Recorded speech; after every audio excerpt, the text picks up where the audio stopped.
ये विद्यार्थियों, मैं स्नेहवता देवी, सहायक आचार्य, राजकीय विधि महाविद्यालय कोटा से, और आप सभी का राजकीय विधि महाविद्यालय कोटा के YouTube चैनल में हार्दिक स्वागत एवं अभिनंदन। और मैं आशा करती हूँ कि आप अपने घर पर स्वस्थ होंगे, सुरक्षित होंगे और आपका परिवार भी स्वस्थ होगा, सुरक्षित होगा। इन्हीं शुभकामनाओं के साथ शुरू करते हैं पर्यावरण विधि में आज का टॉपिक। जैसा कि आपको विदित है, अपन पढ़ रहे हैं जल प्रदूषण एवं निवारण नियंत्रण अधिनियम 1974। और पिछले टॉपिक में अपन ने पढ़ा था अपील क्या होती है और पुनरीक्षण क्या होता है। और आज अपन चर्चा करेंगे जल प्रदूषण एवं निवारण नियंत्रण अधिनियम 1974 की धारा 31, 32 और 33। चलो देखते हैं ये धाराएं क्या क्या कहती हैं। धाराएं 31 में क्या है कि कतिपय मामलों में राज्य बोर्ड और अन्य अधिकारियों को जानकारी देना, कि ऐसे कौन कौन से मामले हैं जिसमें राज्य बोर्ड को और अन्य अधिकारियों को किस मामले में कौन जानकारी देगा, कैसे देगा, क्यों देगा, ये समस्त बातें इसके अंतर्गत लिखी हुई हैं। तो प्रश्न उठता है कि जानकारी किसके संबंध में दी जाएगी। तो जानकारी जैसे जब कोई उद्योग है, प्रचालन है, प्रक्रिया है, निरूपण है और निपटान प्रणाली से यदि किसी भी प्रकार की दुर्घटना होती है, अनफेयरनेस एक्ट अकल्पित कार्य या अनफेयरनेस इवेंट से अकल्पित घटना के कारण किसी सरिता या कुएं में कोई, जैसे कि कोई पॉइजन है, विषाक्त है, अपहानिकारक है, प्रदूषित पदार्थ है, जाने लगे या उससे जल प्रदूषण का खतरा हो, तो इसकी जानकारी तुरंत दी जानी चाहिए। ये तो हो गई बात की जानकारी कब देनी चाहिए, किसके संबंधित में, किससे रिलेटेड दी जाएगी, और ये जो भी हैं इसके संबंध में तुरंत जानकारी दी जानी चाहिए। फिर क्या है, प्रश्न उठता है कि जानकारी देने के लिए कौन बाध्य है, कौन व्यक्ति है कि जानकारी देगा। ये प्रश्न ये है कि जैसे कि कई बार कहते हैं कि ये मेरा राइट थोड़ी है, मेरी ड्यूटी थोड़ी है कि मैं जानकारी दूं वो।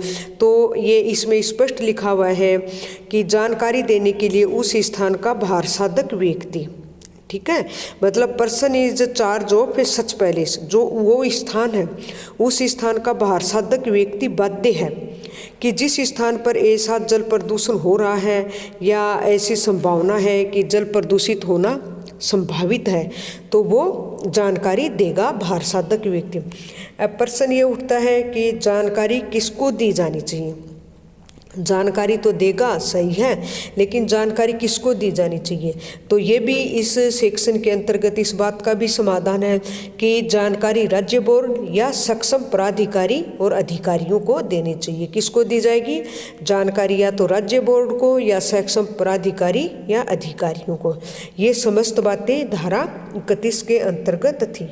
चलो अब देखते हैं धारा 32। धारा 32 क्या कर रही है, सरिते या कुएं की दशा में आपात उपबंध, मतलब इमरजेंसी प्रोविज़न है वो, या इमरजेंसी मेजर्स हैं वो क्या क्या है स्ट्रीम्स एंड वेल के लिए, तो ये भी देखते हैं। और यह दायित्व किस पर सौंपा गया है, किसकी ये ड्यूटी बनती है, ये समस्त बातें इसके अंतर्गत दी गई है।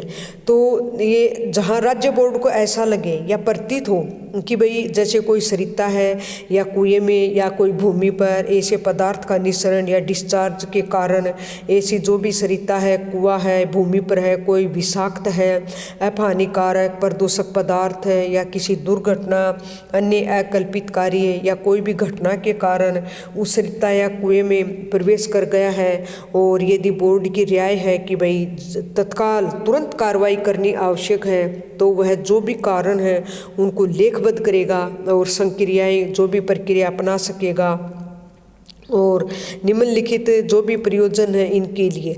तो इस धारा में जो ये ड्यूटी है, ये दायित्व है, ये किस पर डाला गया है।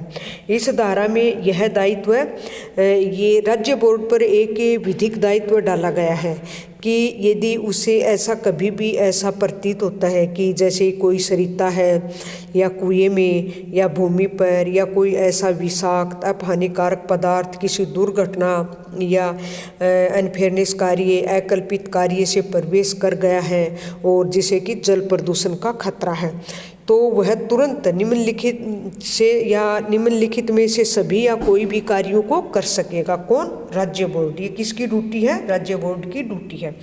अब देखते हैं ये कार्य कौन कौन से हैं। जैसे सरिता या कुएं या भूमि पर से उस पदार्थ को हटाना, मतलब जहाँ भी वो पदार्थ है और उससे कि जल प्रदूषित होने की संभावना है, तो सरिता या कुएं या भूमि पर से उस पदार्थ को हटाना।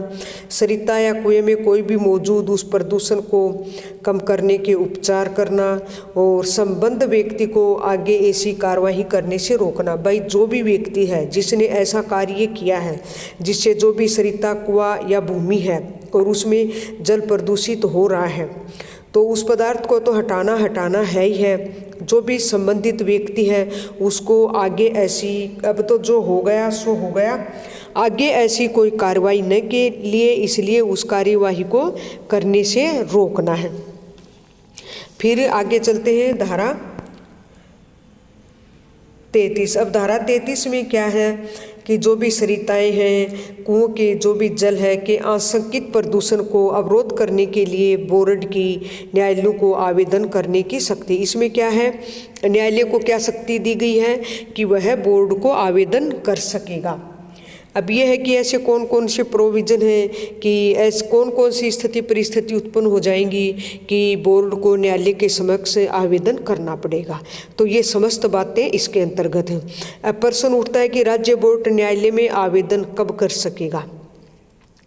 तो इसी में दिया हुआ है धारा 33 में कि उपधारा 1 के अंतर्गत ही ये बात स्पष्ट कर दी गई है कि भाई यदि राज्य बोर्ड को यदि ये आशंका होती है, किसी भी प्रकार से उसके ये संदेह पैदा होता है कि किसी सरिता या कुएं का जल किसी पदार्थ के वेवन के कारण प्रदूषित होने वाला है, मतलब कोई भी सरिता है, कुओं है, किसी भी प्रकार से किसी भी पदार्थ के डिस्चार्ज से और जो भी है जल प्रदूषित होने वाला है, तो उसे रोकने के लिए वह न्यायालय के आवेदन कर सकेगा।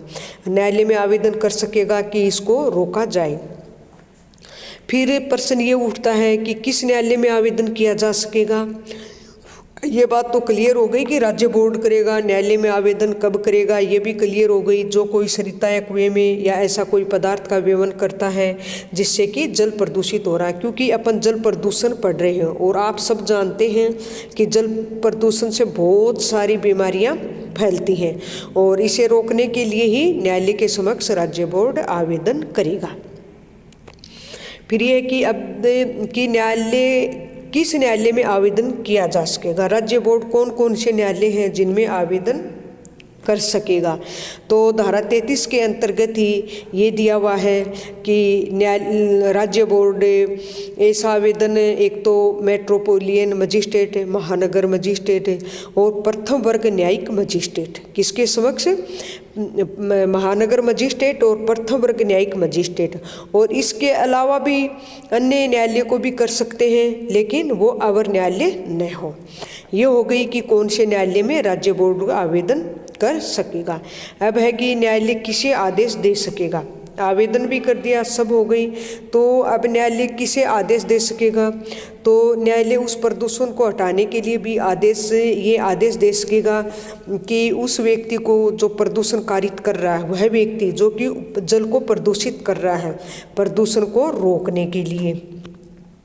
इसके सिवा राज्य बोर्ड को जो भी प्रदूषित पदार्थ है उसको हटाने के लिए यदि वह व्यक्ति नहीं हटाता है तो राज्य बोर्ड उस प्रदूषित पदार्थ को हटाने के लिए समस्त वे उस व्यक्ति से वसूल कर सकेगा। मतलब न्यायालय किस किस को आदेश दे सकेगा, एक तो राज्य बोर्ड को कि यदि वह व्यक्ति नहीं हटा रहा है तो आवश्यक कार्रवाई करें उस व्यक्ति को कि जो उस जल को प्रदूषित कर रहा है उसको प्रदूषण को रोकने के लिए। फिर राज्य बोर्ड प्रश्न ये उठता है कि उससे जो भी खर्चा हुआ है वो किससे वसूल किया जाएगा। तो उसके अंतर्गत जो भी खर्चे हुए हैं तो तो किसी पदार्थ को हटाने में या किसी पदार्थ के व्यवन में जो भी बोर्ड द्वारा जो भी खर्चे किए गए हैं तो बोर्ड को प्राप्त किसी धन में से चुकाए जाएंगे। और जो अतिशेष बकाया संबंध व्यक्ति से, जो व्यक्ति है उससे वसूल किए जाएंगे। अब प्रश्न ये उठता है कि किससे, कैसे वसूल किए जाएंगे? व्यक्ति से या तो भू राजस्व या लोक मांग को बकाये के रूप में वसूल किया जा सकेगा, जो कि आपने भूमि विधि के अंतर्गत ये समस्त बातें पढ़ी थी। और आपके सेमेस्टर में इससे संबंधित कभी कभी शॉर्ट नोट भी पूछा जाता है या बड़ा क्वेश्चन भी आता है। तो मैं आशा करती हूँ कि आपके ये टॉपिक समझ में आया होगा और इन्हीं शुभकामनाओं के साथ आप सभी को धन्यवाद।